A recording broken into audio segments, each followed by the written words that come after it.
साथियों, हमारे शास्त्रों में कहा गया है, शरीर माध्यम खलु धर्म साधनम, अर्थात हमारा शरीर, हमारा स्वास्थ्य ही हमारे धर्म, हमारे सुख और हमारी सफलता का सबसे बड़ा साधन है।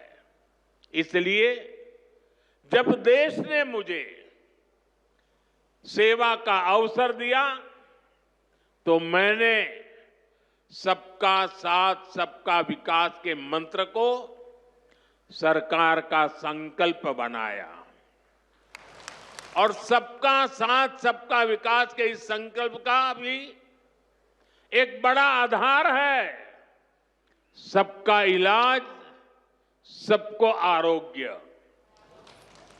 इस विजन को पूरा करने के लिए हम अलग अलग स्तर पर फोकस कर रहे हैं। हमारा फोकस है बीमारी से बचाव पर।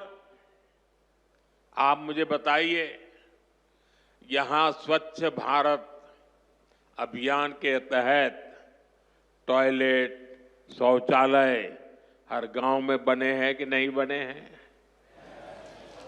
इससे आपकी मदद हुई कि नहीं हुई?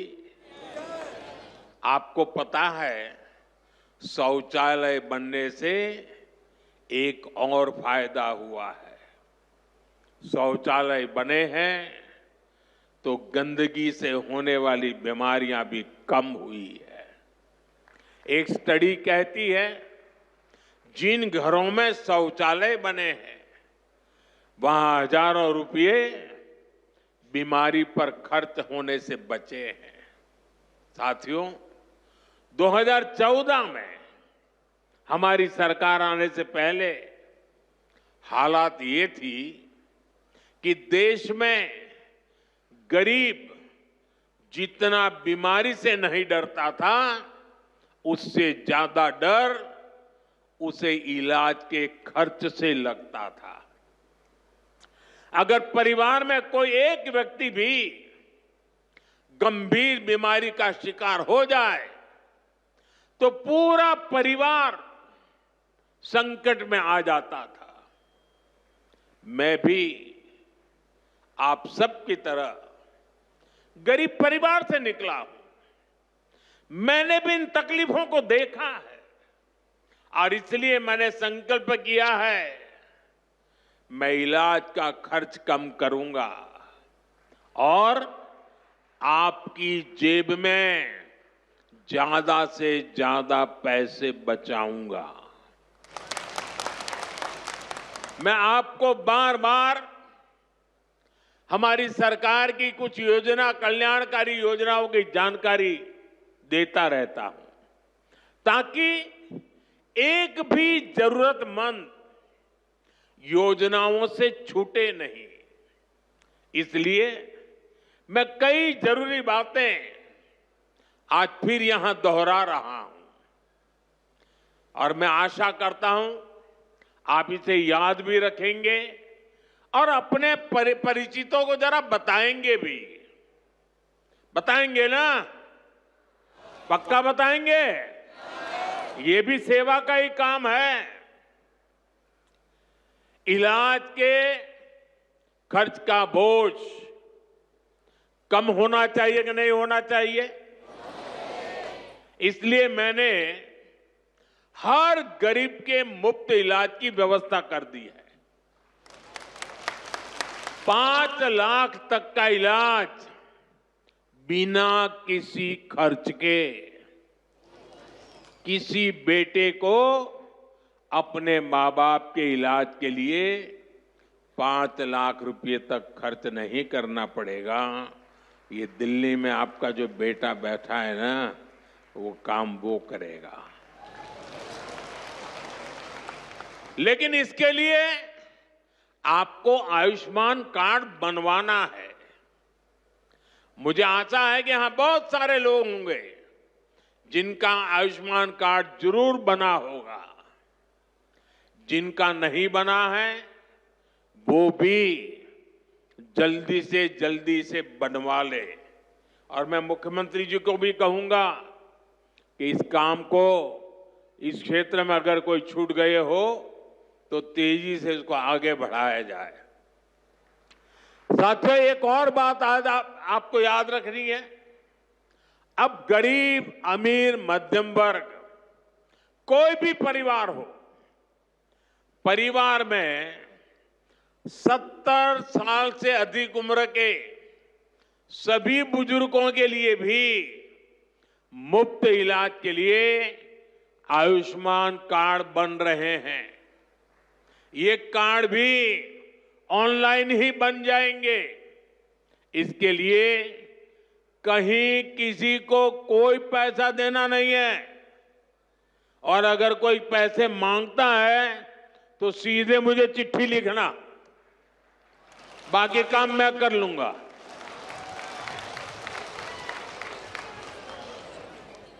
अगर कोई पैसा मांगता है तो क्या करेंगे आप? लिखेंगे? मैं इन संत महात्माओं को भी कहता हूं कि आप भी जरा आयुष्मान कार्ड का प्रबंध कर दीजिए, ताकि आपको कभी बीमारी में मुझे सेवा करने का मौका मिले। आपको तो बीमारी आने वाली नहीं है, लेकिन अगर कहीं आ जाए तो।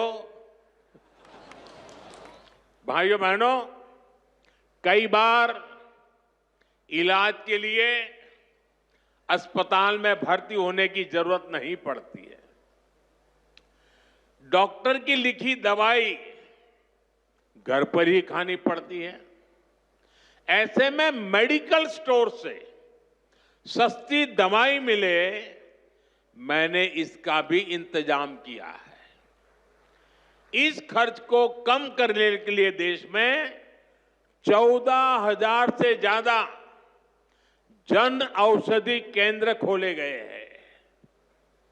और ये जन औषधि केंद्र ऐसे हैं कि जो दवाई बाजार में 100 रुपये में मिलती है, जन औषधि केंद्र में वही दवाई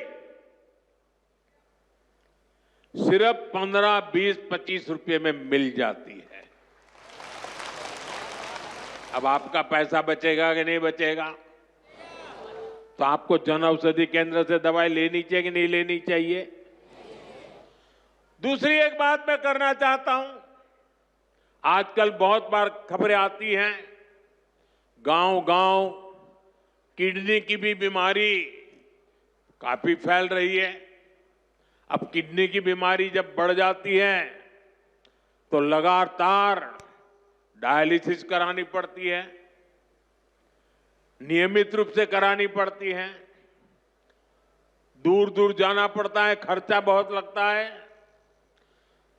आपकी ये मुसीबत कम हो, इसलिए हमने देश के 700 से ज्यादा जिलों में 1,500 से ज्यादा डायलिसिस सेंटर खोले हैं। यहां मुफ्त डायलिसिस की सुविधा भी उपलब्ध है।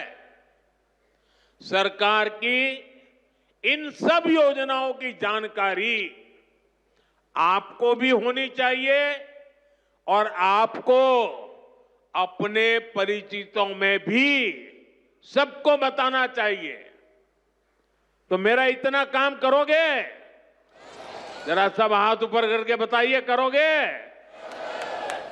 आपको पुण्य मिलेगा। ये सेवा का काम है।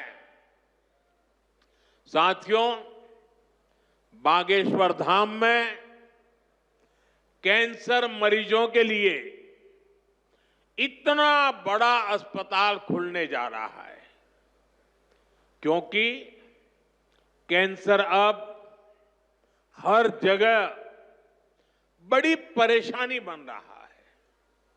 इसलिए आज सरकार, समाज, संत सब कैंसर के खिलाफ लड़ाई में मिलकर प्रयास कर रहे हैं।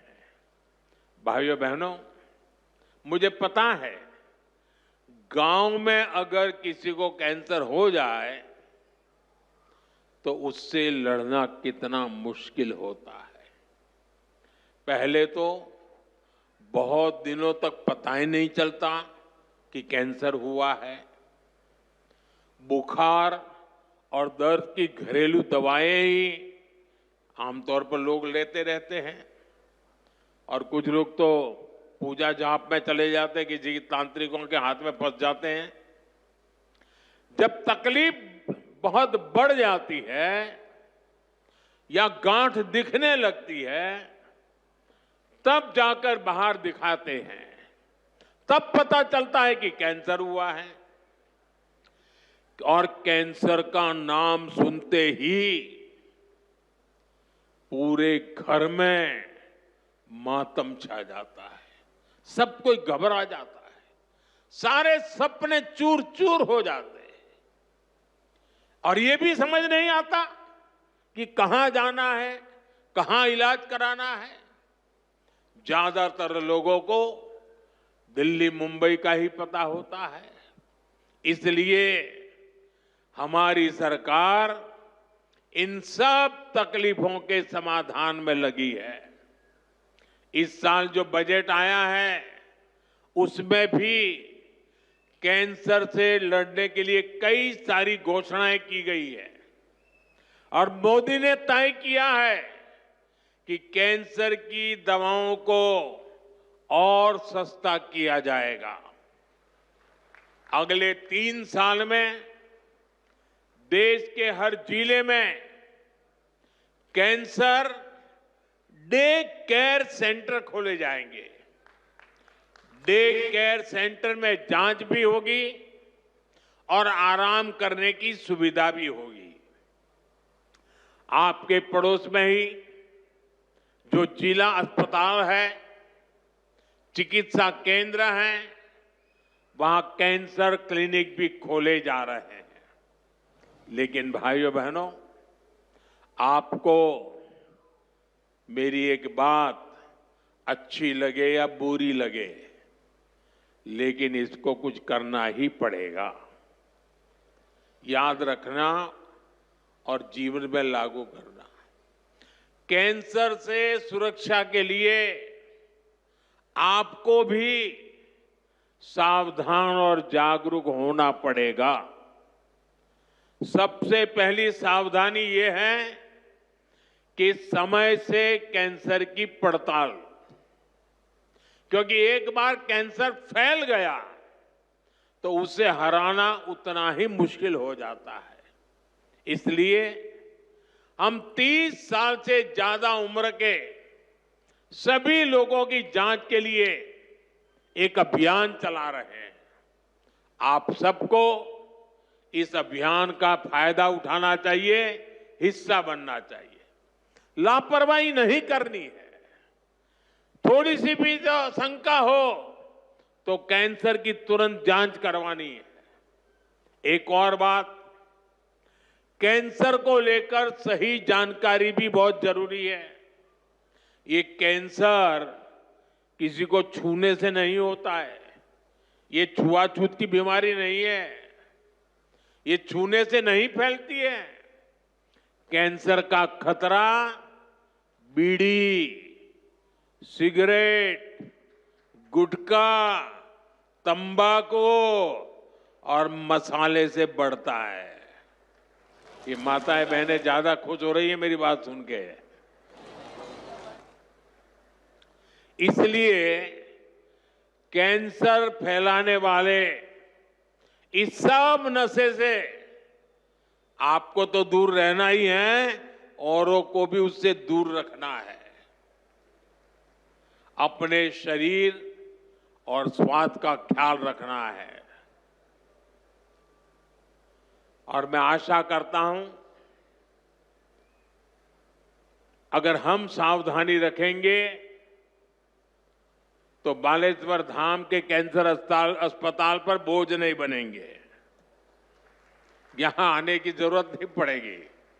तो सावधानियां रखोगे ना? लापरवाही तो नहीं करोगे ना? साथियों, मोदी आपका सेवक बनकर आपकी सेवा में जुटा है। मैं पिछली बार जब छतरपुर आया था तो यहां मैंने हजारों करोड़ रुपए की योजनाओं का लोकार्पण और शिलान्यास किया था और अभी मुख्यमंत्री जी ने इसका वर्णन भी किया। आपको ध्यान होगा इनमें 45,000 करोड़ रुपए की केन बेतवा लिंक परियोजना भी थी। ये परियोजना कितने दशकों से लटकी हुई थी, कितनी सरकारें आई चली गई, हर पार्टी के नेता भी बुंदेलखंड आते थे, लेकिन यहां पानी की किल्लत बढ़ती ही चली गई। आप मुझे बताइए, पिछली किसी सरकार ने अपना वादा पूरा किया क्या? ये काम भी तब शुरू हुआ जब आपने मोदी को आशीर्वाद दिया। पीने का पानी और उसका संकट दूर करने के लिए भी तेजी से काम हो रहा है। जल जीवन मिशन यानी हर घर जल परियोजना के तहत बुंदेलखंड के गांव-गांव में पाइप से पानी पहुंचाया जा रहा है। गांव में पानी पहुंचे, हमारे किसान भाई बहनों की तकलीफ दूर हो, उनकी आय बढ़े, हम इसके लिए दिन रात मेहनत कर रहे हैं। भाइयों बहनों, बुंदेलखंड समृद्ध बने, इसके लिए जरूरी है कि हमारी माताएं बहनें भी उतनी ही सशक्त बने। इसके लिए हमने लखपति दीदी और ड्रोन दीदी जैसी योजनाएं शुरू की है। हम 3 करोड़ बहनों को लखपति दीदी बनाने का लक्ष्य लेकर चल रहे हैं। बहनों को ड्रोन उड़ाने की ट्रेनिंग भी दी जा रही है। बुंदेलखंड में सिंचाई का पानी पहुंचेगा, बहनें ड्रोन से फसलों पर छिड़काव करेगी, खेती में मदद करेगी, तो हमारा बुंदेलखंड समृद्धि के रास्ते पर तेजी से आगे बढ़ेगा। भाइयों बहनों, गांव में ड्रोन तकनीक से एक और बड़ा जरूरी काम हो रहा है। स्वामित्व योजना के अंतर्गत ड्रोन से जमीन की पैमाइश करा के उसके पुख्ता कागज दिए जा रहे हैं। यहां एमपी में तो इसे लेकर बहुत अच्छा काम हुआ है। अब इन कागजों पर लोग बैंक से आसानी से लोन भी ले रहे हैं। ये लोन रोजगार धंधे में काम आ रहा है, लोगों की आय बढ़ रही है। साथियों, बुंदेलखंड की इस महान धरती को विकास की नई ऊंचाई पर पहुंचाने के लिए डबल इंजन की सरकार दिन रात मेहनत कर रही है।